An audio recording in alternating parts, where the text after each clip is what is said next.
Olá, bom dia. Hoje, segunda-feira, dia 8 de julho de 2019, está no ar mais um programa A Notícia de Frente. Como toda segunda, temos sempre entrevista aqui no A Notícia de Frente. Hoje a gente recebe o deputado estadual pelo PROS, João Batista. Tudo bem, deputado? Seja bem-vindo. Bom dia. Bem, Nayara, bom dia.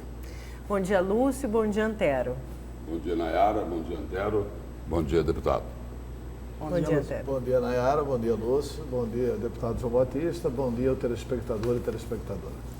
Vamos então começar com o deputado João Batista. Eu quero falar daquela operação asepsia que foi desencadeada aqui em Cuiabá e tinha ali, encontraram um esquema de venda de compras de celulares ali dentro e facilitação de entrada de celular dentro da penitenciária estadual, dentro da penitenciária central. E tinha o envolvimento, além de agentes, né, deputado, também do diretor, a suspeita de envolvimento do diretor também da penitenciária.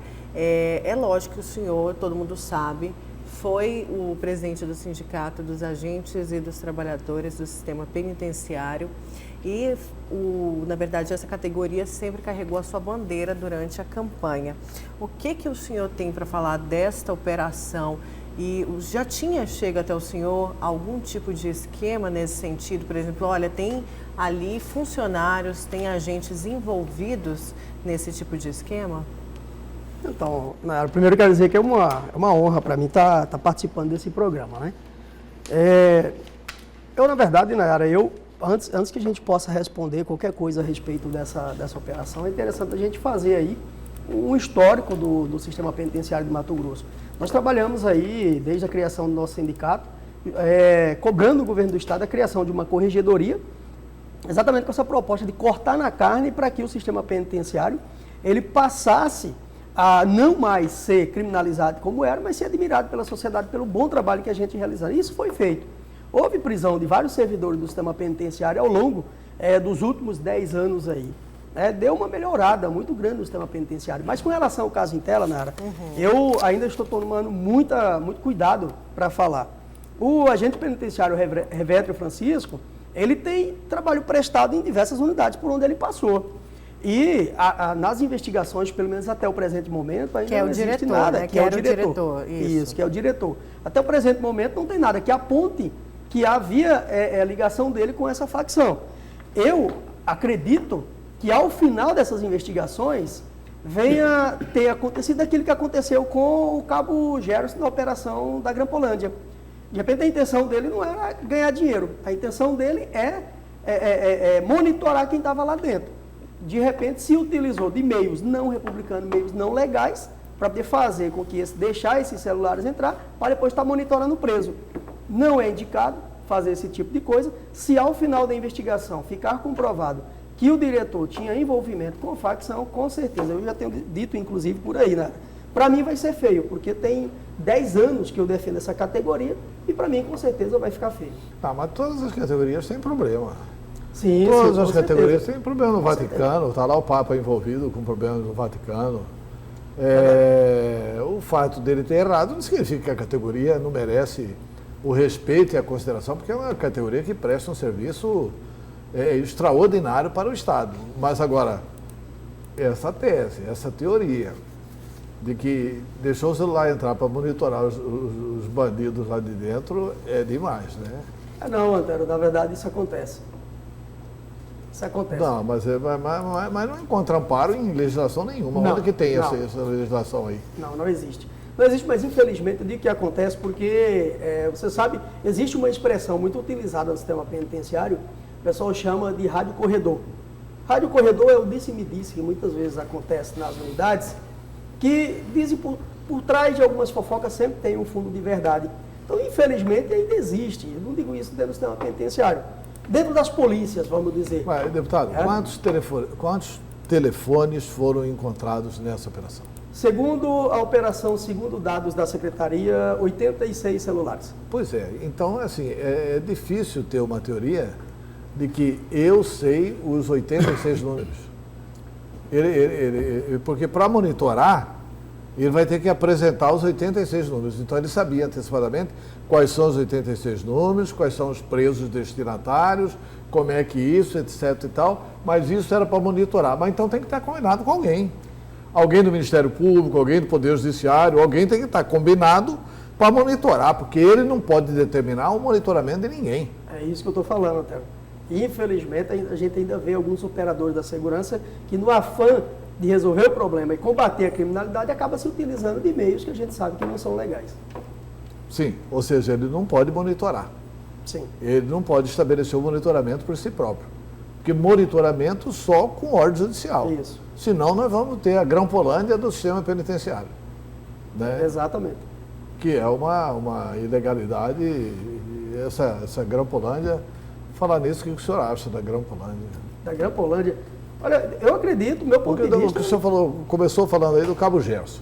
Sim. Qual que é a sua opinião sobre o papel do Cabo Gerson na Grão-Polândia? Eu acredito, pelo menos pelo que eu acompanhei das investigações, eu não peguei o processo em si para poder analisar. Mas pelo menos pelas falas dele, na minha avaliação, ele quis fazer média com alguns superiores. Ele é um cara extremamente inteligente, era dono de informações importantíssimas, né? E imaginou que dentro da sua corporação ele tinha irmãos ali, estaria fazendo um trabalho que ele, embora a gente saiba, igual você acabou de falar, tinha autorização judicial para fazer isso? Não tinha. Mas pelo que eu vi nas declarações dele, por exemplo, ele imaginava que não, que para combater o crime ou para, vamos dizer, prestar um serviço aos irmãos, como ele mesmo falava, valia tudo, né? Acabou prejudicando a carreira dele. Isso que eu estou falando para você, que eu estou tomando muito cuidado com relação à investigação do sistema. Porque para combater o crime, para prestar o serviço aos irmãos, quer dizer, era importante ele gravar a Janaína, o Muvuca, que eram as amantes do Paulo Taques, era importante gravar. Então, muitas vezes o que a gente vê é que as pessoas elas começam a se envolver com esse tipo de coisa. Começa simplesmente com o levantamento de uma informação de quem mora em tal lugar, levantar um pequeno endereço. E quando ele vai ver, na verdade ele está totalmente envolvido. Eu já vi muito isso acontecer no sistema penitenciário no passado, por exemplo, que precisava levantar quem que era que estava aí traficando nas redondezas da unidade prisional. E o agente que não tem essa atribuição de policiamento ou de investigação, não tinha, né, porque de lá para cá acabou-se, e hoje nós temos o sistema de inteligência, temos o setor de inteligência no sistema penitenciário, mas daquela época lá, eles faziam isso. E muitas vezes levantavam informações que eram ilegais, que somente com autorização judiciais eles podiam ter feito, mas eles acabam indo se envolvendo. Deputado, uma outra questão aí que também preocupa e preocupa muito no sistema penitenciário. As facções criminosas, elas continuam com todo o poder que já se falou que elas têm, elas continuam dando as cartas nos presídios aqui de Mato Grosso? Eu não digo na gestão dos presídios, Lúcio, mas elas continuam não com todo o poder que tem se falado, porque na verdade o Estado ele tem trabalhado para que a sociedade ela não se envolva tanto com relação a essa questão da facção. No meu ponto de vista, é interessante, a sociedade ela não tem que, você não tem que alarmar a sociedade, mas a sociedade tem que saber o que essa facção tem feito no estado de Mato Grosso. Nós temos aí informações de que tem 17 mil pessoas que pagam cadastro mensalmente, R$100, o motoqueiro passa dia 10 buscando esse cadastro. Nós vimos aí na CPI, agora recente, na CPI da renúncia e isenção fiscal, o empresário foi lá e falou que existem postos de combustível aqui na capital e no estado de Mato Grosso que são de facções. E nós escutamos isso aí nas periferias, em que essa facção está lavando dinheiro, comprando supermercado, comprando postos de combustível. Já não é mais aquelas gangues violentas que saíam por aí matando na periferia para poder tomar o celular. Se observa que o índice de homicídio no estado de Mato Grosso diminuiu. E se você pegar as interceptações que tem, eles têm trabalhado muito mais preocupado em se tornar um grupo financeiramente forte do que mostrar força, mostrar violência.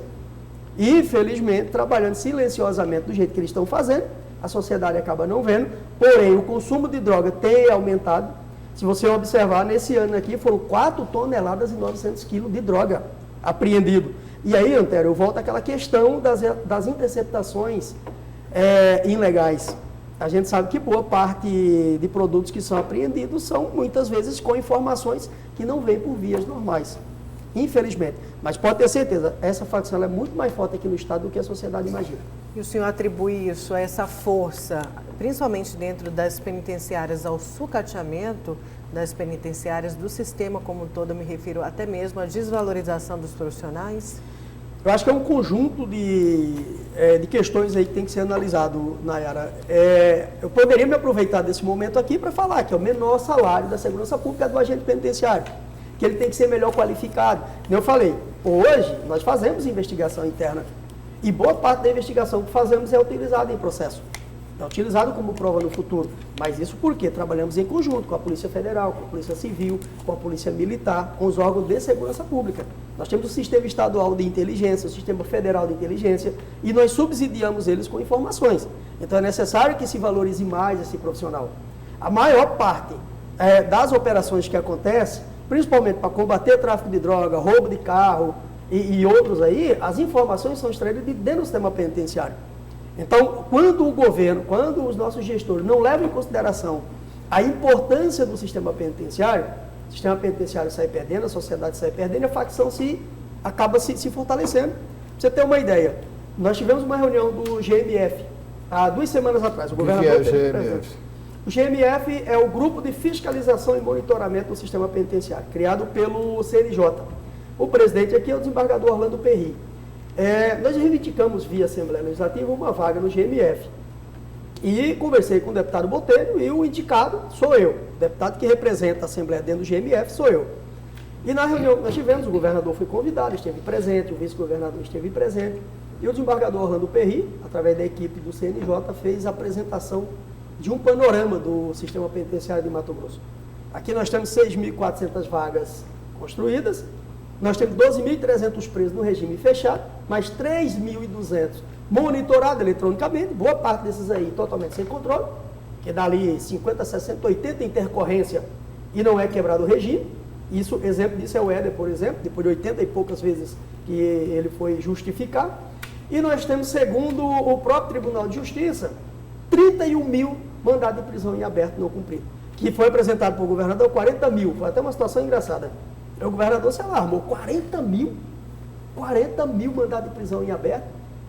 Aí não, peraí, calma, vamos rever isso aqui. Caiu para 39 mil mandados de prisão em aberto. Então quando se fala, nós não temos que construir presídio, temos que construir escola.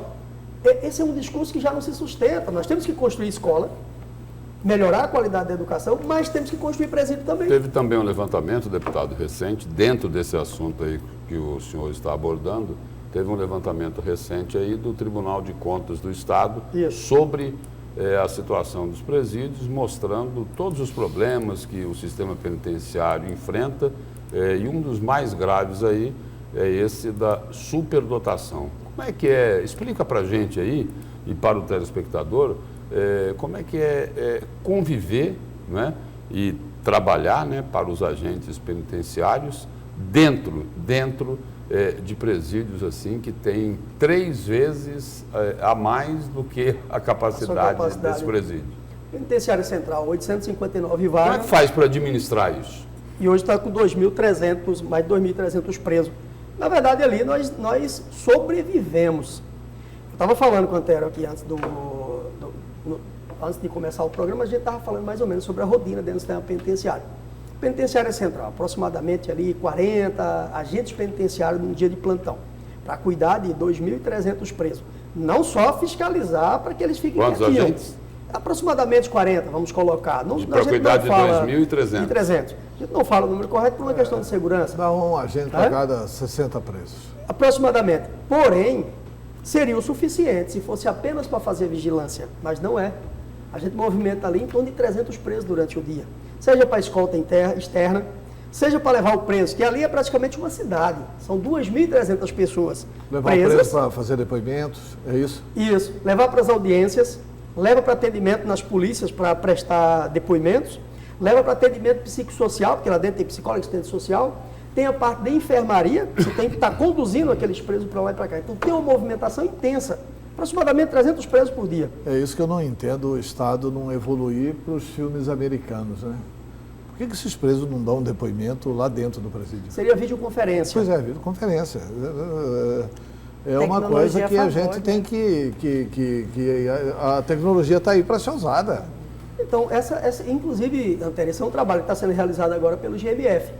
O GMF está batendo duro do governo do estado para que crie a estrutura. Tem que criar uma sala de audiência lá e fazer a sala com videoconferência. E economizar muito mais. E o juiz não precisa ir lá, não. O juiz fica aqui e faz a pergunta daqui. Diminui o gasto, diminui o risco. Diminui o risco, diminui tudo. O perfil do preso. Aumenta a segurança lá para o agente penitenciário. Para o próprio preso. Para o próprio preso, para todo mundo. Sim.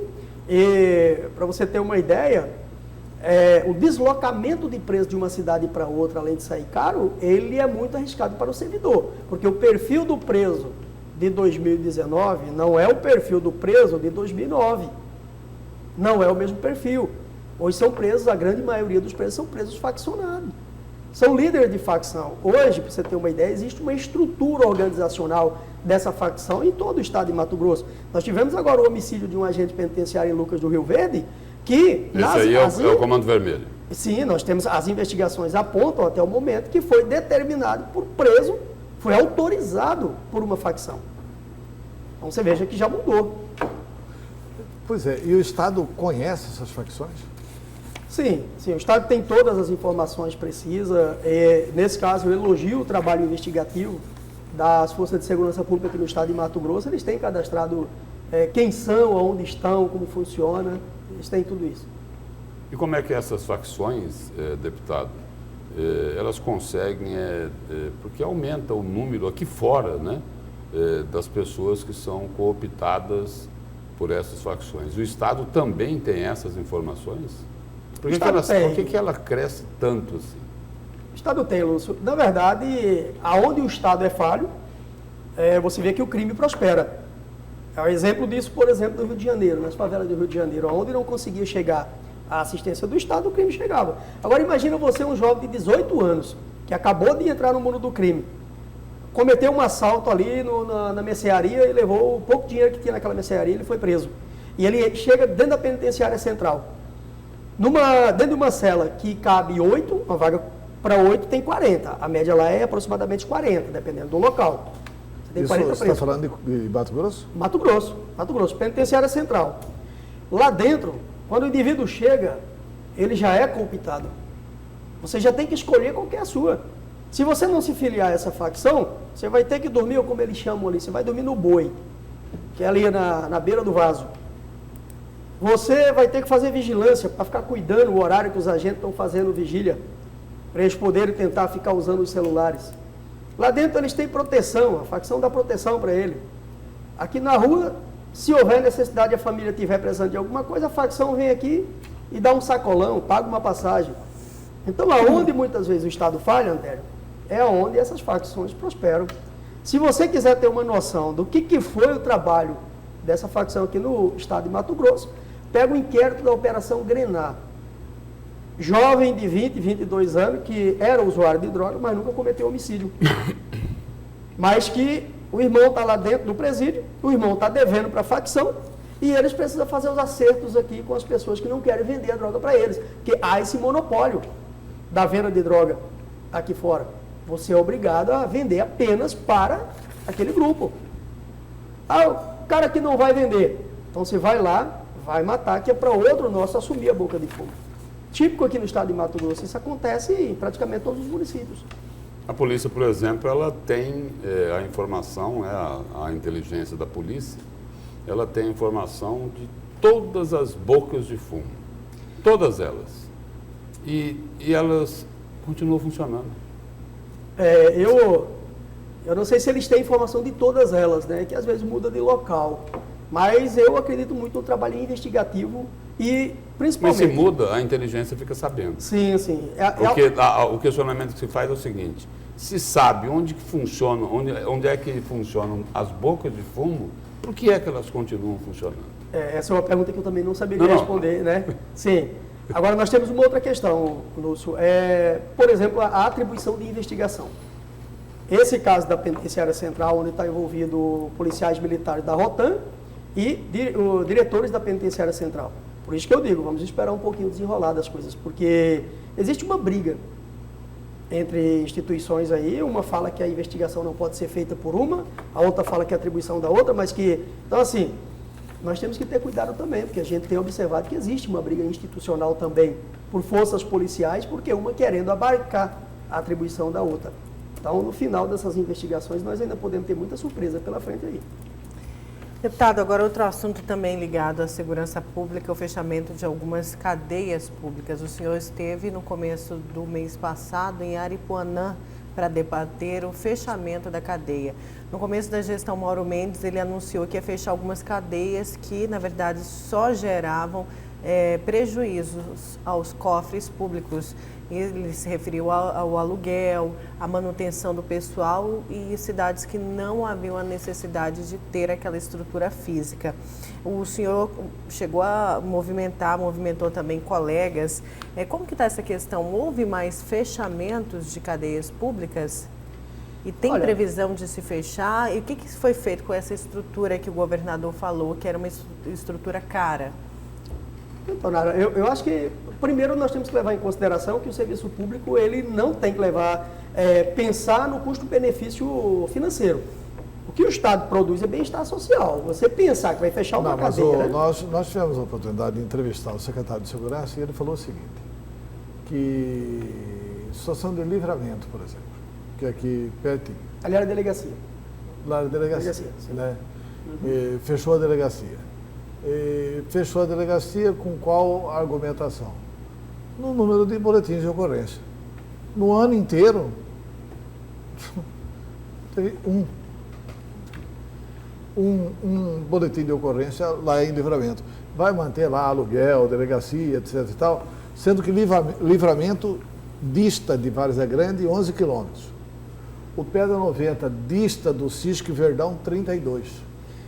Por que Livramento não pode ser atendido por Cuiabá e por Várzea Grande? Tem que ter aluguel, tem que ter luz, tem que ter energia, tem que ter funcionário, tem que ter não sei o quê, para ter uma reclamação de boletim de ocorrência no ano. Contesto a fala dele, eu contesto.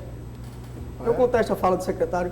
Primeiro, para começar, a maioria dos prédios que nós temos, só de delegacia, cadeia, recebe apoio municipal. Sabe quem sustenta hoje praticamente as estruturas do sistema penitenciário no interior do Estado? Ação civil pública por parte do Ministério Público, Conselho de Comunidade, Sociedade Civil Organizada. Cadeias, tudo bem, os prédios geralmente são próprios, é nossa, é do Estado. Delegacia, boa parte alugada. Só que eu já vi muitas prefeituras, que nem fechamento de Aripuanã, a prefeitura se coloca à disposição, fala, nós damos o prédio, energia. A única parte que o Estado ia entrar é com material humano. Eu fui em Livramento, teve uma audiência pública para discutir. Pois é, mas aí eles acham o seguinte, que esse material humano é melhor em Cuiabá, onde está acontecendo o crime, é melhor em Várzea Grande, onde está acontecendo o crime, do que em Livramento, onde acontece uma vez por ano. Mas aí, não existe uma vez por ano, Antônio. Você tem uma ideia, um dia antes da audiência pública que eu fui em Livramento, que tem aproximadamente um mês, o helicóptero teve que deslocar daqui para lá. Lá tem as comunidades rurais ali, por exemplo. Tem a comunidade Ninho das Águias. Tem 124 famílias que moram ali. Assaltos a residências na zona rural, constantemente. Como que só tem um boletim de ocorrência se só ali nós tivemos diversas denúncias de moradores que foram ali na audiência e falaram, olha, entraram na minha casa, levaram o meu veículo, ao outro chegou lá, levaram 5 cabeças de gado. Veja bem, pequenos produtores, não levaram caminhão, nem jangada, por exemplo. Fechou a delegacia de Jangara também, sob a alegação de que era muito custoso financeiramente, não compensava. Olha, Jangada é onde tem o maior número de prostituição infantil, aquele tráfico constante de carretas ali, roubo de gado, é um dos lugares que mais rouba fazenda, roubo de gado. Como que não compensa ter um boletim de ocorrência durante um ano? Eu contesto, pode ser que a Secretaria de Segurança Pública tenha um dado lá que apresente, para mim, eu não consigo absorver isso aí, sendo que nós fizemos uma audiência pública, as vítimas vieram lá. Que não seja um, deputado, mas diz que é insignificante o número. Eu continuo contestando. Aripuanã, vou dar um exemplo de Aripuanã, por exemplo, sistema penitenciário. Aripuanã está com aproximadamente 28 mil habitantes na cidade. Tem uma empresa lá que vai fazer um investimento, já começou, né? A mineradora lá, 1 bilhão e 200 milhões de reais na cidade. Uma mineradora. Previsão da prefeitura, da população ali, é que vai aumentar de imediato 2.000 pessoas na cidade. E ao final, segundo o prefeito, falou em reunião onde eu estive junto com o governador, a nossa perspectiva é aumentar aí, nos próximos 5 anos 5.000 moradores aqui em Aripuanã. A cadeia tinha 60 vagas. Realmente, estava com 28 presos. Sabe por que estava com 28 presos? Porque o juiz fez correição e botou na rua muita gente para poder ter rotatividade. Para ter vaga para colocar mais gente. Fecharam a cadeia de Aripuanã. De Aripuanã e Juína dá 250 quilômetros de estrada de chão, das piores do estado de Mato Grosso. 150 para Coniza, das piores estradas de chão do estado de Mato Grosso. Agora você me fala, tem 4 policiais civis na cidade. Um é esposo de uma agente penitenciária. Aliás, esposa de um agente penitenciário. Que o marido dela foi remanejado para Juína. Por lei, ela tem o direito de acompanhar ele. A cidade vai ficar com 3 investigadores. A delegacia vai acabar fechando também. Aí tem meia dúzia de policiais militares. Numa cidade com quase 30 mil habitantes, sem uma cadeia, o policial militar, ao fazer a apreensão de qualquer pessoa ali, ele não vai poder deixar na delegacia. Ele vai ter que remanejar esse preso lá para Juína. Já desguarneceu a cidade. A tendência é aumentar a violência na cidade. Então, por isso que eu digo, o Estado ele não produz bem-estar financeiro, mas sim bem-estar social. Tem que levar em consideração. E detalhe, no dia da reunião, estive eu, o prefeito, a OAB, todo mundo sentado com o governador nem sabia que tinham fechado Aripuanã.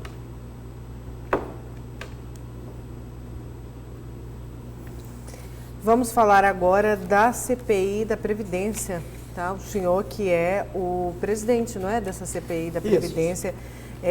Teve um levantamento que, na verdade, trata também do MTPrev, né, deputado, bastante. Essa CPI da Previdência chegou a fazer um levantamento que mostrou algumas injustiças, por exemplo, aposentados do Mato Grosso do Sul que recebem por Mato Grosso, né, gerando um custo alto para o Estado, mas também buscou muito destrinchar o MTPrev. Mas primeiro vamos falar disso, da Previdência, da aposentadoria dos aposentados em Mato Grosso do Sul que recebem por Mato Grosso. O senhor tem um valor de quanto isso gera para o Estado de Mato Grosso? Então, Nara, na verdade, nós temos três momentos a serem investigados aqui. Em 1961 foi criado o IPMAT, né, o Instituto. Extinguiu-se em 2003, começo de 2004 entrou em funcionamento a SUPREV, que foi até 2014. 2014 começou o MTPrev, né? A SUPREV até 2014 em diante, até agora o MTPrev. Existem situações adversas entre essas 3 instituições criadas aí. Por exemplo, informações que nós temos que na época do IPMAT era um dos institutos que mais arrecadava no estado de Mato Grosso. Era um dos órgãos que mais tinha recurso, que era utilizado recurso do IPMAT para diversas finalidades que não o pagamento das aposentadorias e das pensões. Prestava assistência à saúde também. Também assistência à saúde. Que, na verdade, aí nós temos informações ainda extraoficiais que precisam ser apuradas, né? Que existia uma dificuldade, uma deficiência de regulamentação nessa questão da assistência à saúde. Se seria só para os servidores públicos ou pessoas alheias ao serviço público que se utilizavam do recurso. Familiares. Para tratamento. Não só familiares, mas pessoas alheias, inclusive. A gente já ouviu comentários nesse sentido. Mas essa semana, por exemplo, nós tivemos uma polêmica na mídia, em virtude de uma fala minha. Eu fui perguntado se, ao final, se houvesse realmente prova de que houve desvio, se alguém poderia ser preso. E eu falei que vai depender muito. Primeiro que tem determinados crimes que podem estar prescrito. Você não pode estar levantando uma leve e chegar lá na frente, não é possível. Então, assim, há uma investigação em curso. Essa investigação pode apontar alguma ação criminal, vai ser apresentado para as instituições que é de direito, e elas que vão dizer se cabe pedido de prisão ou não, se cabe processo ou não, né? Mas então nós temos aí 3 períodos a serem investigados. Por enquanto nós ainda trabalhamos no MTPrev. Nós ainda estamos no MTPrev. A diretoria do MTPrev levou... Vocês estão começando do fim para o início. Sim. A diretoria do MTPrev, ela já levou alguns dados. Algo que nos chama a atenção, por exemplo, o MTPrev, aliás, ainda no IPMAT, depois foi passado para a SUPREV, aproximadamente 23 bilhões em imóveis do Estado foi colocado como garantia para redução do déficit atuarial, que hoje ainda não está claro se seria 50 bilhões o déficit atuarial, não o déficit financeiro, né? Se seria 50 bilhões, 58 bilhões. Então, esses imóveis foram dados como garantia para reduzir esse déficit atuarial. Bom, esses imóveis foram retirados novamente. Muitos deles, nós temos informação que as matrículas já nem existem mais para o Estado, imóveis que podem ter sido vendidos pelo Estado. E isso a legislação dizia que tinha que passar pelo Conselho de Previdência e o Conselho não autorizou. Tem, por exemplo, fala-se que ali, esse terreno do Grande Templo era um terreno dado como garantia para o MTPrev e hoje pertence... Não, o Estado deu como garantiu o Grande Templo. Não só para essa igreja, como para várias outras, sindicatos mesmo. Não, e depois deu como garantia para pagar a Previdência. Para pagar a Previdência. Então, por isso, Antero, Nayara, Lúcio, o objetivo, na verdade, quando eu propus a CPI, ela não era apenas para querer responsabilizar. É interessante quando você vê que houve um desvio em patrimônio público, você identificar quem foi, fazer pagar criminalmente, mas também ser restituído, buscar de volta. E todos esses problemas que o senhor enumerou aí, eles acabaram resultando no rombo, né? Sim, no déficit resultado... previdenciário do Estado. Hoje é o que por ano? R$1 bilhão? Aproximadamente 1,2 bilhão, segundo o governo do Estado e segundo dados que o MTPrev levantou para a gente. Então, assim, nós não contestamos que possa ser isso que o Estado está aportando para completar o pagamento das previdências. Agora, a questão aí vamos fazer... Essa pelo menos é a informação das autoridades econômicas. Sim, está nos dados. Mas aí vem, tudo bem, vamos fazer uma reforma da Previdência do servidor público aqui no Estado de Mato Grosso. Como o Estado está aportando tudo isso, nós vamos ter que aumentar a alíquota do servidor, ou seja, o servidor já pagou no passado, utilizaram o dinheiro do servidor, que deveria ir para uma conta, para correr juro.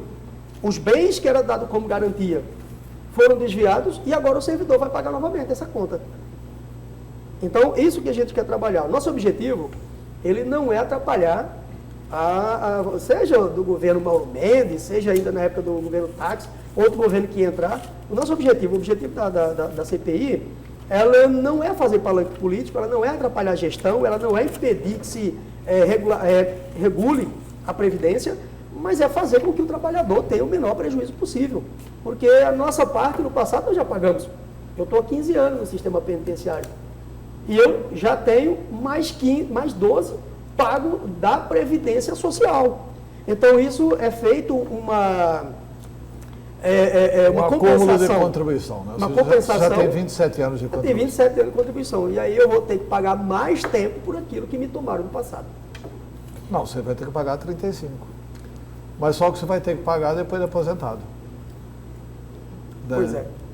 Mas antigamente, o Supremo já dirimiu essa dúvida. Uma matéria até que eu me posicionei contrária no Senado e depois critiquei a decisão do Supremo Tribunal Federal para que justificasse o direito garantido, porque assim, as pessoas contribuíram durante a vida inteira, me parece que era 8% a contribuição. Antes era 8%.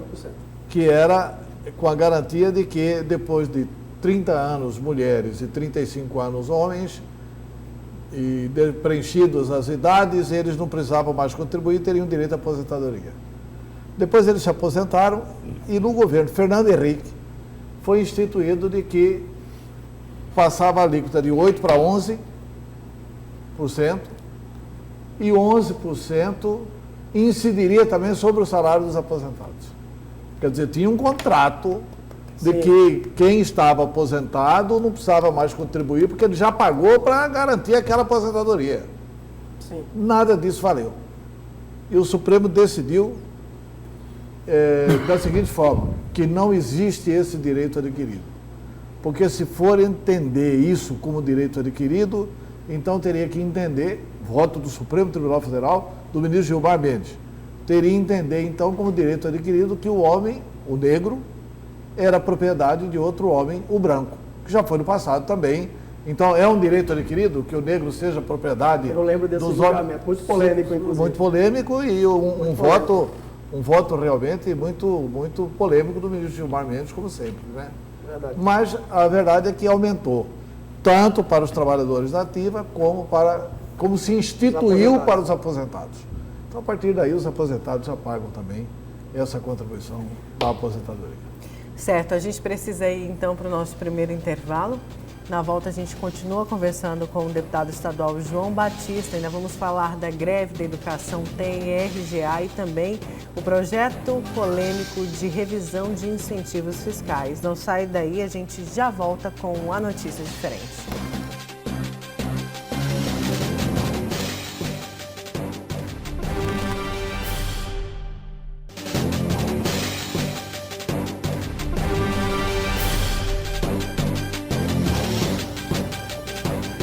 Voltamos com a segunda parte do programa A Notícia de Frente. Voltamos a conversar com o deputado estadual pelo PROS, João Batista. Deputado, semana passada foi aprovado o texto da reforma da Previdência, o texto do relator Samuel Moreira, do PSDB, e lá deixou de fora alguns pontos, entre eles que a reforma, cada estado e município vai ficar responsável pela sua própria reforma. E a gente sabe que isso também é um jogo político, né? Porque a gente sabe do desgaste que os políticos passam ao aprovar e discutir uma reforma como essa, que é a reforma da Previdência. Qual a sua opinião? Só complementando a pergunta da Nayara, e um dos pontos aí mais delicados nessa discussão é o que o senhor falava agora há pouco aqui, é o aumento da alíquota. Aqui Sim. Passa na Assembleia o aumento aí de 11% para 14%. Eu acho que o governo aqui... Que é uma das medidas aí, não é isso? É uma das medidas. Aqui eu acho que o governo vai ter que trabalhar duro. Eu tenho observado dentro da Assembleia Legislativa, por exemplo. O governo tem sua maioria. O governo hoje ele tem, em determinados momentos, tem 18, tem momentos ali que ele tem 20 da base em determinados assuntos. Tem assunto que nem a base vai com ele. Nós já tivemos situação ali de 15 vetos, nós conseguimos derrubar 8. 8.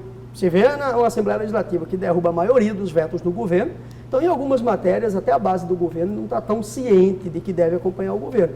Então eu acredito que aqui ele vai ter dificuldade, o que não quer dizer que Mas ele não vai conseguir. O senhor, deputado, é contra o aumento da alíquota de 11 para 14? Hoje eu sou contra e ainda acho que nós devemos achar alternativas para não... O senhor se baseia em quê para não aumentar de 11 para 14? Porque a argumentação de quem defende o aumento de 11 para 14... de todos os economistas brasileiros, é que se não houver esse aumento de contribuição, os estados não vão conseguir pagar. Daqui a 3, 4 anos não vão conseguir pagar os aposentados. Eu acho que não. O senhor, não, tudo bem, você acha, mas os economistas acham diferente do senhor.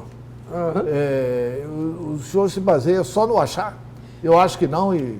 Qual que é o déficit financeiro que nós temos hoje? 1 bilhão e 200 aqui no estado de Mato Grosso por ano, né?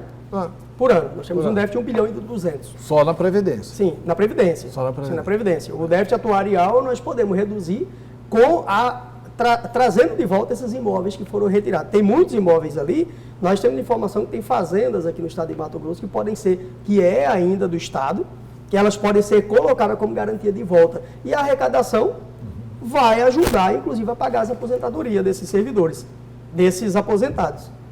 Se o Estado, hoje nós temos aí aproximadamente 40 mil contratos ainda da educação, de algumas áreas, aqui no estado de Mato Grosso. Esse pessoal, eles contribuem para quem? Para Previdência Social e não para a Previdência do estado de Mato Grosso. A realização do concurso também auxiliaria, ao invés de você ter servidores contratados, você teria servidores que estão contribuindo para a Previdência do Estado. Então, eu acredito que o Estado ele pode sim tomar algumas ações para substituir essa alíquota. E não digo para você, Antério, que de repente não possa o Estado lá mais na frente, ele reajustar. O que não pode é jogar essa conta exclusivamente para quem já pagou. Isso eu pode ter certeza que não pode. Nós não podemos pagar uma conta que a gente já pagou no passado também. Quer dizer que você acha que não passa de 11 para 14? Hoje, se fosse hoje, não. Porque eu tenho também a afirmação do governador Mauro Mendes, dito para mim o seguinte: Antero, por mim, podia não fazer reforma da Previdência no meu governo. Entendeu? Mas o próximo governo não consegue pagar os aposentados. Não, ele vai querer fazer no governo. E aí você... Não, eu sei que ele vai querer fazer porque ele tem atuado de forma responsável. Ele vai querer fazer. Né? E se fosse parlamentarismo no Brasil, essas coisas seriam muito mais fáceis de serem resolvidas. Porque quando um parlamentar propõe uma coisa que é impossível de ser suportada pelos cofres públicos, elimina-se o parlamento, faz-se nova eleição. É assim que funciona o parlamentarismo. E quando o governo faz uma coisa absurda, elimina-se o governo, faz-se nova eleição para o governo. Quer dizer, trabalha em cima de metas, né? E de metas que são, assim, absolutamente responsáveis. Mas eu acho que... Eu não tenho cálculo, não tenho conta. Já sugeri até para a gente trazer aqui como entrevista o Igor França, que é um especialista nessa área, mas eu acredito que a situação do Estado, baseado em matérias nacionais, que se for aprovada a reforma da Previdência, dentro de 10 anos, Mato Grosso tem essa situação dele resolvida. Se não for aprovada a reforma da Previdência, quebra em menos de 4. Deputado, e o entendimento do senhor... trabalhar para ver se é isso mesmo, né? E o entendimento do senhor eu quero saber se eu interpretei bem. Na visão dos sindicalistas, para os administradores, é muito mais prático, é muito mais cômodo esse reajuste na alíquota de 11% para 14%, e para ficar no exemplo aqui de Mato Grosso, do que ir buscar o patrimônio que foi desviado da Previdência? É por aí a avaliação que o senhor faz? Vamos colocar aqui, por exemplo, a Previdência Social. Só no estado de Mato Grosso são aproximadamente 12 bilhões e 300 milhões da dívida de empresário do estado de Mato Grosso. Claro, vamos colocar aqui, por exemplo, a empresa Tuti Transporte, que é um dos maiores devedores, já entrou em falência. Vamos colocar a Usinas Itamaraty, é um outro dos maiores... Pois é, esse é um crédito que você consegue receber da Tuti Não, Transporte? então, é isso que eu estou colocando, é isso que eu quero colocar, Antero. Vamos ver, nós temos aí esse crédito podre que a gente não vai poder resgatar.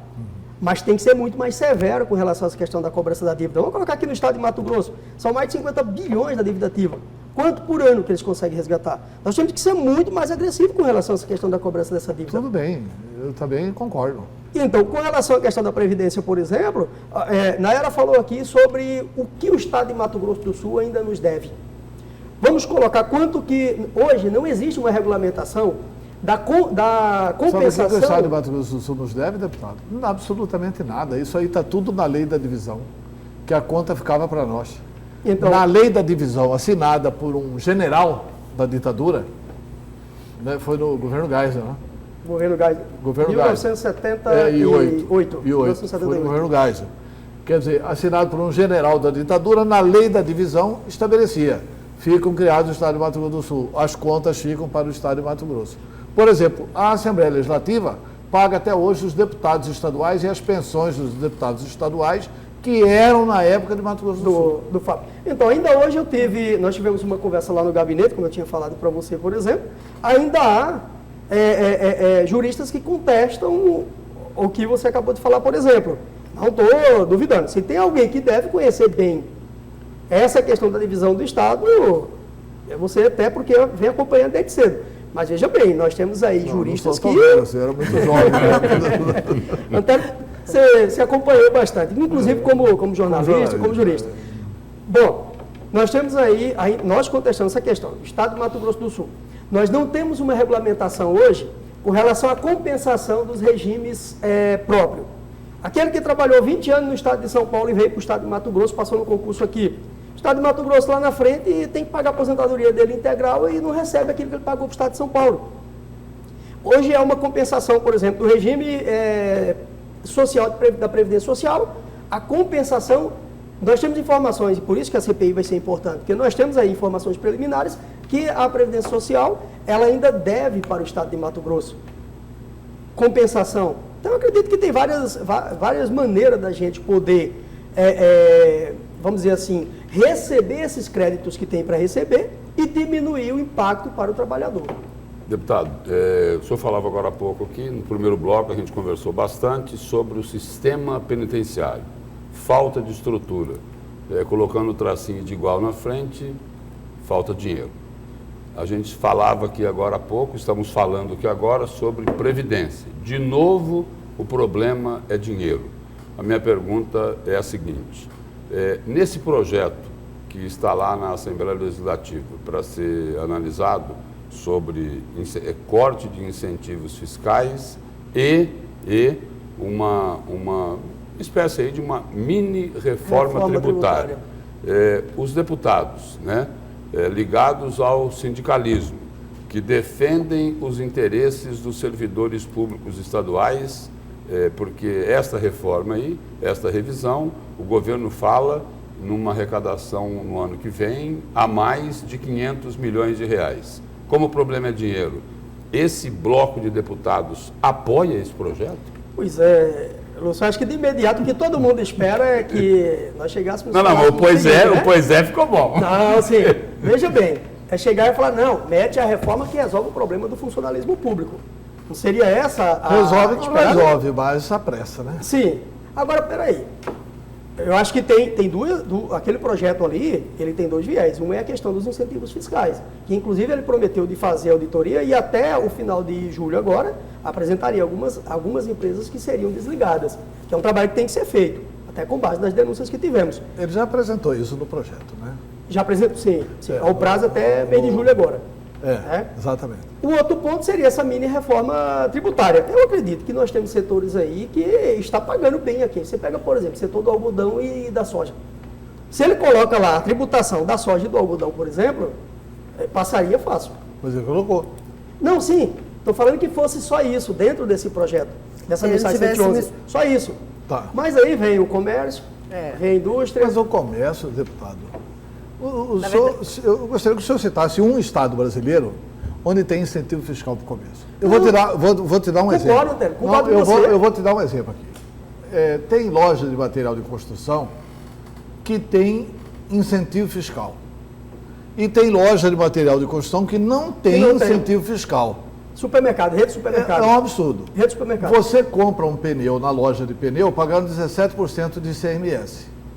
Você compra um pneu numa rede de supermercado pagando 6% de ICMS, sem diferença de alíquota. Você compra um perfume na rede de supermercado pagando 6% de alíquota. Você compra um perfume na loja de perfume especializada que paga a taxa normal de alíquota. E não tem nenhum estado brasileiro, nenhum, ou eu gostaria que o senhor citasse algum, que dá incentivo para comércio. Não, mas eu nunca vi incentivo para comércio. Eu não estou discordando, não estou falando que está errado. Eu estou falando que é o seguinte, isso você está criando uma concorrência desleal. Aqui, por exemplo, você tem várias empresas que vendem eletrodomésticos. Não, e uma tributação desleal também. Sim, mas não é igual em todos os produtos. Se eu compro um telefone aqui numa loja, a tributação do ICMS dele tem que ser igual em todas as lojas. O que eu quis responder o Lúcio era no seguinte sentido, que teria mais da revisão tributária com a dos incentivos. Exatamente. E em alguns setores ali, por exemplo. Mas uma coisa eu garanto para você. É que o senhor coloca o comércio como sendo um empecilho para... Não. Uma dificuldade para a aprovação da reforma. Eu acho que os comerciantes vão ter que mandar rezar uma missa para Mauro Mendes. Agradecer Mauro Mendes. Mandar rezar missa de preferência às 4 horas da manhã. Por nivelar o tomate e tudo que ele está tomando em relação ao comércio. Sabe por quê? Porque se o Tribunal de Justiça julgar a ação direta de inconstitucionalidade, eles vão ter que devolver. Eu também então eles tinham que agradecer o Mauro Mendes. Mas o que eu estou falando pelo que o Mauro Mendes está fazendo. Eu acho que o Mauro Mendes está organizando o Estado. Sim, mas o que eu estou falando para você é o seguinte. Embora considero que tenha erros no projeto também. Não, mas o que eu estou falando para você é que ele pegou ali, são mais de 50 e poucos artigos ali, por exemplo. Talvez se tivesse simplificado o projeto e falar, se bem que é o seguinte, boa parte dos deputados lá também diz o seguinte, se ele não tivesse empurrado desse jeito, não passava. Se não empurrar também não passava. Mas ali eu não estou falando que o comércio tenha que ter essa diferenciação, não. Nós sabemos. O exemplo mais típico que nós temos aqui é uma rede de eletrodoméstico que tem um desconto X e a outra não, é concorrência desleal. Material de construção também. Material de construção. Várias casas de material de construção faliram em função de incentivo dado para concorrência desleal em virtude do apadrinhamento. E a gente sabe, você sabe nas delações que nós tivemos aí, foi denunciado. Foi denunciado que algumas ganhavam ali em negociação a 4 pontas. E esses incentivos, a grande maioria deles, comprados. Sim. Com propina. Sim. Por isso que eu estou falando para você, que vai haver uma dificuldade para ele aprovar, o que não quer dizer que não vai aprovar. O que não quer dizer que não vai aprovar. Eu perguntei, há mais dificuldade. Mas quais são as maiores dificuldades na sua visão? Na verdade, lá foi criado diversas comissões agora para analisar ponto a ponto. Uma comissão vai analisar o comércio, a outra vai analisar a indústria, a outra vai analisar o agro. Essas comissões que vai começar a apontar quais são as dificuldades de aprovação do projeto. Eu fiz a pergunta aqui, deputado, pelo seguinte, para saber a posição do senhor, porque tem deputado, né, que até pouco tempo atrás aí, defendia, olha, tem que taxar o agronegócio. Agora é o seguinte, o mesmo deputado que cobrou a taxação do agronegócio, hoje é contra o corte dos incentivos. E aí é o seguinte, taxando mais o agronegócio, entra mais dinheiro no caixa do governo. Cortando o incentivo é a mesma coisa, porque é o seguinte, não dando a renúncia, a empresa vai pagar imposto e isso vai para o caixa do Estado governo. do mesmo jeito. É uma incoerência, é isso? Um desses deputados é o Wilson Santos. Isso, o não era? deputado. Isso. Olha, Vamos colocar os por nomes isso que eu aqui. prefiro ser ponderado nas minhas decisões. Falei para você, me cobraram aqui, por exemplo, com relação à minha fala essa semana. Olha, mas você acha que ao final vai ter gente presa? Eu falei, olha, nós vamos investigar. Se houver indícios, será apresentado. Poderá. Eu não estou falando que vai ser preso ninguém. É o MP e o Poder Exatamente. Não é função dos parlamentares, dentro da Comissão Parlamentar de Inquérito. Então, eu prefiro ser mais ponderado nas minhas respostas e analisar melhor. Agora, você tem 50 e poucos artigos. Pra você ter uma ideia, Antero, eu sentei com economistas renomados e conhecidos aqui do estado de Mato Grosso, que depois de ler, chegou para mim depois de uma semana, lendo e relendo, falava bem assim, olha, está complexo ainda, demais. Não entendi ainda essa reforma. Agora, uma coisa eu não discordo, Antero, se você pegar, embora eu ainda não me defini, eu não sou base do governo. Eu não sou base do governo. Sei, mas... Não sou oposição ao governo, não sou independente. Eu prefiro fazer a seguinte política. A minha função ali é legislar, representar e fiscalizar. As ações do governo, que for bom, inclusive com relação às questões da Mas reforma, os privilégios têm que ser cortados, não tem, deputado? Sim, tem que ser cortado. É isso? Tem que ser cortado. Em todas as esferas. Em todas as Não esferas. digo só na questão daqueles que enriqueceram as custas do ICMS no estado de Mato Grosso. Funcionalismo. As custas de ICMS não, né? As custas de não pagar o ICMS. De não pagar o ICMS. Funcionalismo público, por exemplo. Poxa vida, quem mais vem apanhando nos últimos anos? Que é uma vítima disso, dessa política. Exatamente. É uma vítima dessa política. Tinha incentivo escondido. O Estado achava que era 3 bilhões e pouco, 5 bilhões. 3.600 foi para 5.300. Pode. E pode conceder incentivo se não estava na lei orçamentária anterior. O déficit nosso é menos de 2 bi. Sim. Se a gente conseguisse botar para dentro 2 bi, zerava a conta do Estado? Zerava a conta do Estado, pagava funcionário, dava RGA, dava a lei de dobra do professor, fazia tudo. Sim. Né? E a gente renuncia a 5 bi e pouco. E 5 bi e pouco a gente renunciou para barões. Por exemplo, eu disse, o Wilson é meu amigo, eu gosto muito do Wilson. Mas falei para o Wilson, Wilson, pelo amor de Deus, cara, você está defendendo agora o Wesley, Joés Batista, você quer que não tributa frigorífico? Com a conversinha de que isso vai prejudicar pecuarista. Não vai prejudicar pecuarista coisíssima nenhuma. 7% vai chegar lá na cara. São Paulo paga 7%. E eu não vi frigorífico em São Paulo fechar. Outra coisa, Antero, me responde uma coisa. Quando o Estado concedeu essa isenção, foi transferida essa isenção lá para o preço da carne no final. Você lembra que até pouco tempo atrás... Não abaixou, né? Não abaixou. Até pouco tempo atrás estavam reajustando o preço dos combustíveis de acordo com o dólar. E eles devolveram para o Pedro Táxi 468 milhões da delação de propina. Sim. De propina. Quer dizer, quem tem 468 milhões para pagar de propina, não, vamos proteger aqui Joesley e o Wesley Batista. Falei, Wilson, pelo amor de Deus, Wilson, você não vai querer liderar a bancada de Joesley e o Wesley aí na Assembleia, né? Não tem como. Porque é uma coisa que é em detrimento de outros direitos. Né? Mas eu concordo que o assunto é complexo e que vocês têm que ter mais tempo para estudar. Vamos analisar, por exemplo. Só um outro exemplo aqui, dentro disso aí, Antero. Eu tenho aqui uma tabela, né, da alíquota efetiva, né, do etanol. Tem aqui exemplos aqui de vários estados do país. Vamos pegar aqui, ó. Em Alagoas, 23. No Amazonas, 25. Na Bahia, 18. No Ceará é 25. Distrito Federal, 28. Espírito Santo, 27. Mato Grosso do Sul é 25, o Pará é 25, Paraíba 23, Pernambuco é 23, Piauí é 18, Rio de Janeiro é 25, Rio Grande do Norte é 23, Rio Grande do Sul é 30% a base de alíquota. Vou pegar aqui o caso de Mato Grosso. E o Mato Grosso está propondo o quê? Mato Grosso, Etanol, 12? é 10,5. 10,5. 10,5. 10,5. E vai para 12. Dá para pagar, não dá? Dá pra Não, pagar. o próprio Não setor dá? do etanol já Dá pra fez pagar. um acordo com o governador Mauro Mendes, foi anunciado na semana passada. Bom, nós temos um Um problema agora, acordo por do exemplo. setor do etanol.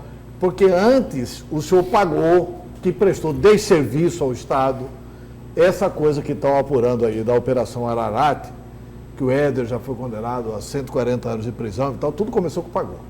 Né? Este cidadão volta agora para articular, olha, o setor do etanol vai tirar 5 bi de incentivos.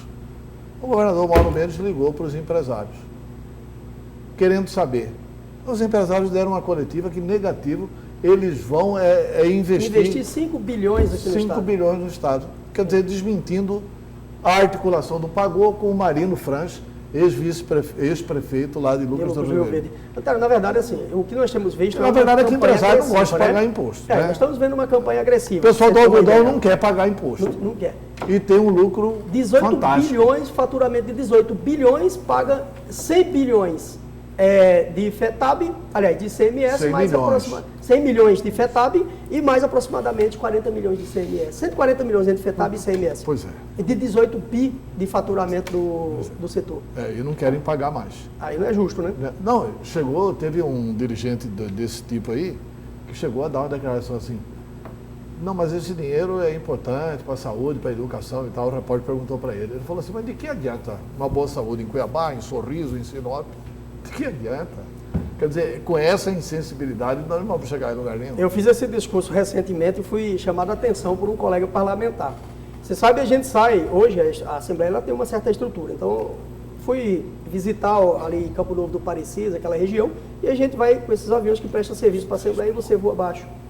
Eu estou há 22 anos no estado de Mato Grosso, viajei muito de carro, mas você só tem noção do tamanho da produção agrícola no estado de Mato Grosso quando você voa baixinho ali por cima. Aí você vê o tanto que fatura e o tanto que contribui. Aí você entra, pega o cidadão lá na ponta, o consumidor, ele sim paga a conta. E os barões Exatamente. só vão ficando ricos, cada vez mais ricos, às custas da maioria da população. Deputado, não pode falar. Não, eu ia perguntar de um outro assunto aí, que também é extremamente polêmico, né? O senhor já falou muito sobre isso, mas não aqui numa notícia de frente.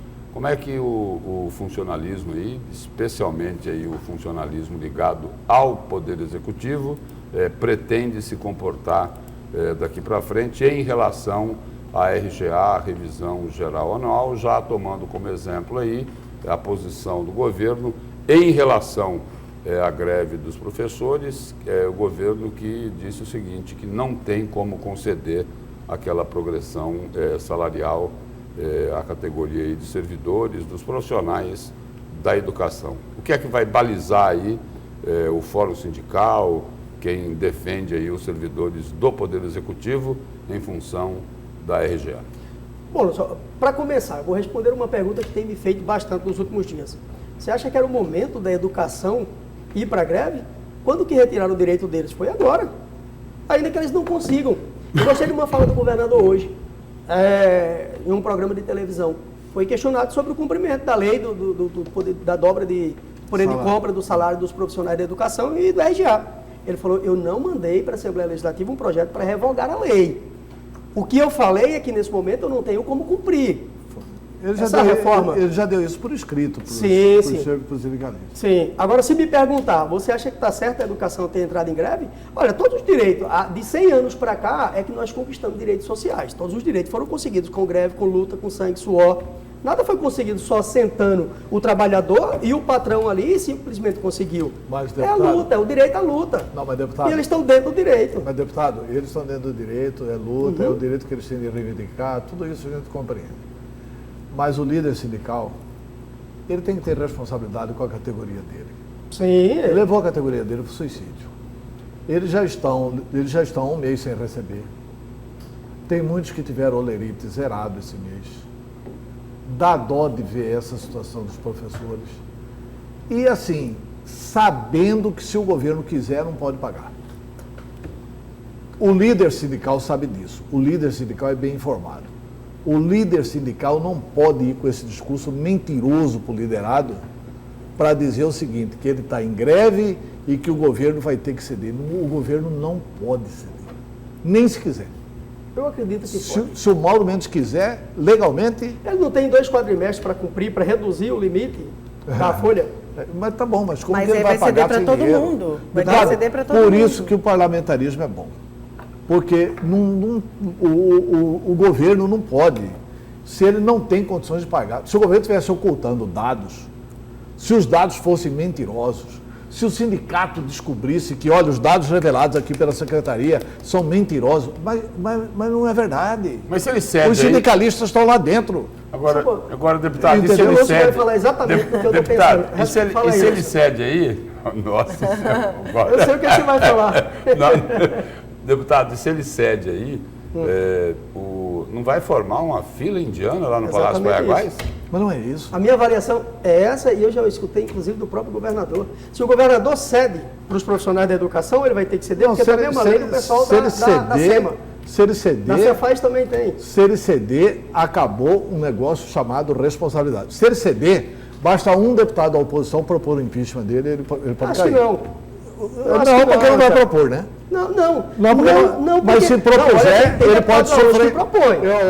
A Dilma caiu por muito menos. Pois é, mas tem deputado lá que propõe. A Dilma caiu por muito menos. A nova lei do FETAB, por exemplo, você não acredita que melhorou a arrecadação do Estado? Já começou a melhorar a arrecadação do Estado? Já melhorou. Mas eles divulgaram isso. Então, se colocar, nós estamos com o veto do FEX, a inclusão do FEX na receita corrente líquida lá, por exemplo. Mas isso é um absurdo, você vai incluir uma coisa que não existe. Mas a Constituição não diz que o governo federal ele tem que fazer a recomposição? Não. Na Constituição, inclusive, era mensalmente, está lá? Do FEX? É mensalmente? Do FEX? A composição da Lei Candir tem que ser repassada para os estados? Não tem isso. Olha. Não tem na lei. Mensalmente. Não tem lei obrigatória. Eu vou pesquisar, se for o caso, eu volto aqui para me retratar. Você vai voltar aqui para... Vamos pôr mais uma pimentinha aí. Vamos pôr mais uma pimentinha. Vamos colocar. O brasileiro lei. deve de 1 bilhão para o estado de Mato Grosso. Não é verdade, deputado. Não tem no orçamento, não tem na lei. O governo do estado só é obrigado a pagar aquilo que está em restos a pagar. O FEX do governo Pedro Taques, que eles não pagaram, não está em restos a pagar. E eles vão... Só paga se tiver boa vontade, se tiver ação política, se tiver, mas que deve, não deve. Aliás, o ministro Paulo Guedes disse que não deve e disse que vai revogar a Lei Candir. Mas do ministro Paulo Guedes eu não espero mais nada. Mas ele já disse que vai revogar a Lei Candir. Não, concordo. Eu vou pôr o FEX aqui, concordo e apoio. dizendo que eu vou receber da Lei Candir. Não, mas eu concordo e vou apoio. receber. Mas ele já falou também que vai revogar, vai dar 3 anos para os produtores para depois revogar no final desse governo, do governo federal. Deputado. Ele vai revogar amanhã. Não vai revogar amanhã. Não, a fala dele é daqui a 3 anos. Não, Ele disse que vai dar mais 3 anos. Não, deputado, a Os Lei Candir produtores. já está extinta. Não, sim, mas o que ele falou? Para nós, vamos dar mais 3 anos para produtor e depois acabou. A Lei Candir está extinta, como que o estado de Mato Grosso ainda está abrindo mão aí anualmente de aproximadamente 8 bilhões para as exportações? Não pode abrir. Eu acho que vai ter que voltar a cobrar excelência. Deputado, só uma questão aqui. Eu gostaria de saber o seguinte, como é que os representantes aí, os líderes sindicais, quem age em defesa do funcionalismo, como é que esses setores analisaram a seguinte questão? O senhor falou agora há pouco aí do FEX, não é isso? Que, olha, o governo não pôde, o governo não concordou em colocar o FEX como uma previsão, certo? Em função do pagamento da RGA, ok? Ponto. Mas o FEX agora foi colocado como garantia daquele empréstimo no Banco Mundial, é isso? Então, aí explique-se. Foi colocado. Foi colocado. E o STF aceitou. Quem determinou que era para ser aceito foi o STF. Tem como explicar?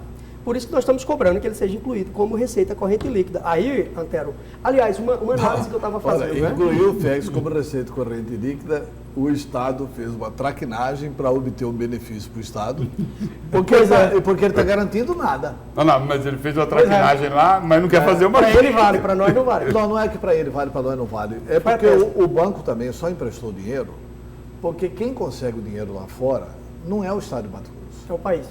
É o país.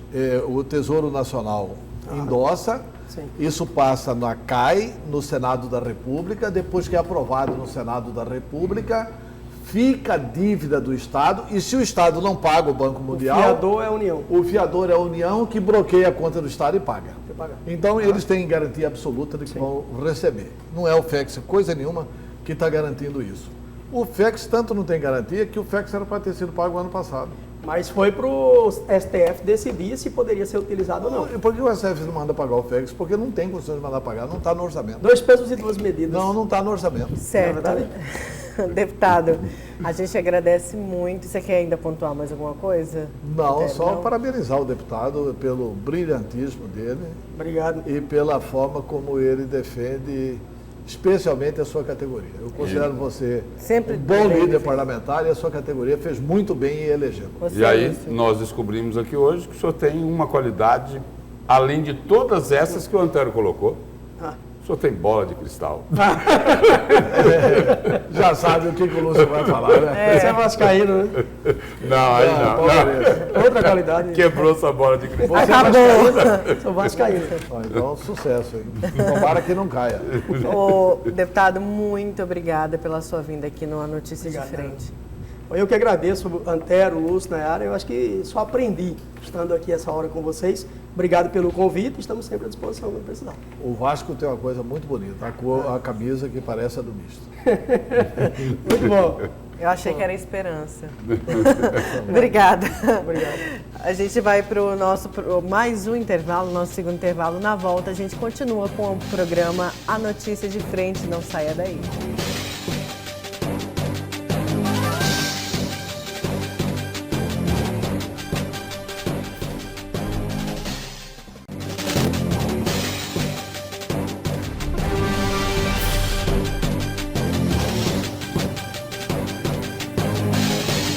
Voltamos com a última parte do programa A Notícia de Frente e eu quero falar essa matéria aqui do Folha Max, que na verdade foi reportada pelo Folha Max, mas a matéria é da revista Piauí.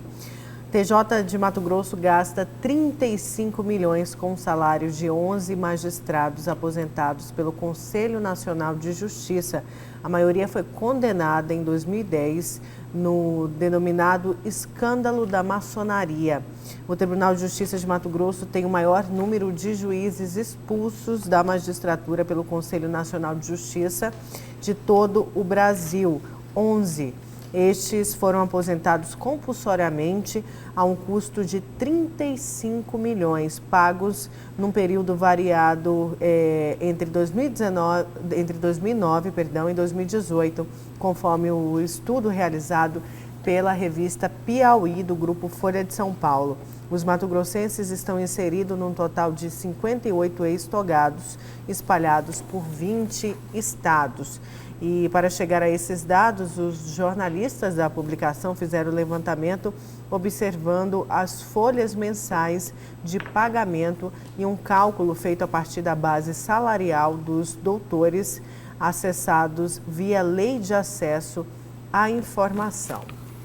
Custo alto esse, né? 35 milhões dos 11 magistrados aposentados compulsoriamente pelo Conselho Nacional de Justiça. Numa polêmica que envolveu os 11 magistrados contra o desembargador Orlando Perry.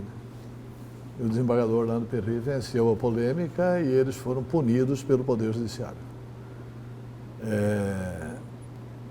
Só que a punição para juiz é essa, eles se aposentam. E continuam recebendo salários normalmente. Com todas as garantias da carreira. É isso que está na lei. Aí não há o que chorar. Para mudar isso, tem que mudar a lei. Tem que mudar a lei. E eu quero dizer... Para mudar isso, tem que mudar a lei sem prejudicá-los, né? porque a lei só tem efeitos retroativos para beneficiar a réu, nunca para prejudicar. E falando de juiz, eu vou trazer aqui a matéria sobre o ex-juiz. Hoje, ministro Sérgio Moro. Moro pediu provas, negou delação de Cunha e tentou driblar STF, diz revista. Novos diálogos foram revelados na última sexta-feira pela revista Veja e pelo site The Intercept Brasil. Apresentaram mais evidências que o ex-juiz e atual ministro da Justiça e Segurança Pública, Sérgio Moro, orientou a investigação do Ministério Público Federal na Lava Jato, pedindo inclusão de provas e sugerindo a mudança de datas de operações, e mostrou contrariedade na delação de Eduardo Cunha, ex-presidente da Câmara. A revista acusa Moro de ter omitido informações solicitadas pelo ministro do STF, Teori Zavascki, que foi morto em 2017, para manter um inquérito na 13ª Vara Federal, então chefiada pelo atual ministro da Justiça. Nos diálogos também aparecem celebração de um encontro com o ministro e Edson Fachin, do STF. O Fachin é nosso, entre aspas, estava escrito no diálogo, pelo coordenador da Força Tarefa, Deltan Dallagnol, em um encontro entre Moro e o apresentador Fausto Silva, da TV Globo, no qual o Global aconselhou os procuradores a se expressar melhor diante da opinião pública. E o ministro Sérgio Moro falou, acusou a imprensa em nota. O ministro Sérgio Moro disse que não reconhece a autenticidade dessas supostas mensagens obtidas por meio criminosos e que pode ter sido adulteradas total ou parcialmente. E lamentou que a revista Veja se recusou a encaminhar uma cópia das mensagens antes da publicação e tenha condicionado a apresentação das supostas mensagens à concessão de uma entrevista, o que é impróprio, disse Sérgio Moro. Nessa questão aí, Antero, que a Nayara citou aí, que envolveu aí o nome do apresentador Faustão da TV Globo, não é? A história aí é simples, né? O Faustão aconselhou o então juiz Sérgio Moro a se expressar de maneira diferente, a orientar os procuradores da Lava Jato, que eles tinham que ser mais diretos, usar uma linguagem mais simples para que o conjunto da sociedade pudesse entender melhor o trabalho que eles estavam fazendo. E o Faustão não negou isso, não. Não negou, né? Não, foi uma conversa informal. Na verdade, uma orientação, o media trainer, né? O chamado media trainer. E aí o seguinte, aí o ex-juiz Sérgio Moro, então juiz naquela época, ele comentou isso com o procurador lá do Ministério Público Federal, o coordenador lá da Lava Jato, né, pelo Ministério Público Federal. O Sérgio Moro comentou esse assunto com ele. Esse é o teor aí dessa conversa. A revista Veja está cheia de detalhes que são conversas vazadas pelo site de Intercept Brasil. Aí tem um problema. O Moro agora está alegando que não reconhece os diálogos, né? Lembrem-se que nos primeiros diálogos ele nunca negou. Né? Nos primeiros diálogos ele não negou. Agora ele está dizendo, né, que está acusando a imprensa de sensacionalismo e que as mensagens foram tiradas de contexto. Por que isso? Porque, muito provavelmente, quer dizer, onde que o Moro estaria definitivamente acabado aqui nessa situação? Aos olhos dos operadores do direito, não aos olhos da opinião pública. Porque, aos olhos dos operadores do direito, isso aqui não pode juiz orientar promotor. Né? Moro já disse, eu posso ter dito, eu não me lembro. Aí, o Moro orientação em denúncia do réu. De acordo com a reportagem da Veja, denúncia feita contra Zui Skormivik, representante do estaleiro Cape of Fells. Na conversa, segundo Veja, ocorreu no dia 28 de abril de 2016. Moro orientou os procuradores a tornar mais robusta a acusação. No diálogo, Deltan Dallagnol diz para a procuradora Laura Tesler que o então juiz havia alertado sobre a falta de informação na denúncia. Laura, no caso do Zuí, isso é o Deltan falando, no caso do Zuí, Moro disse que tem um depósito em favor do Mussa, e se for por lapso que não foi incluído, ele disse que vai receber amanhã e dá tempo. Só é bom avisar ele, disse. E vou ver, respondeu a procuradora. No dia seguinte, o MPF inclui o comprovante de depósito de $80 mil feito por Smocic e Eduardo Mussa, gerente da Petrobras. E Moro aceita a denúncia minutos depois. Quer dizer, isso aqui é uma situação típica que não dá. Mas em nota, o Moro desmente isso com muita habilidade jurídica também. Porque ele diz o seguinte: de todo modo, se a revista Veja tivesse ouvido o ministro ou checado os fatos, saberia que a acusação relativa ao depósito de $80 mil de 7 de novembro de 2011 e que foi incluído no aditamento da denúncia em questão, não foi reconhecido como crime da sentença pelo juiz. O que prova, portanto, que não houve quebra de parcialidade. Quer dizer, então, é muita gente brilhante, mas assim, qual que era, se houve a orientação, qual que era a orientação do Moro?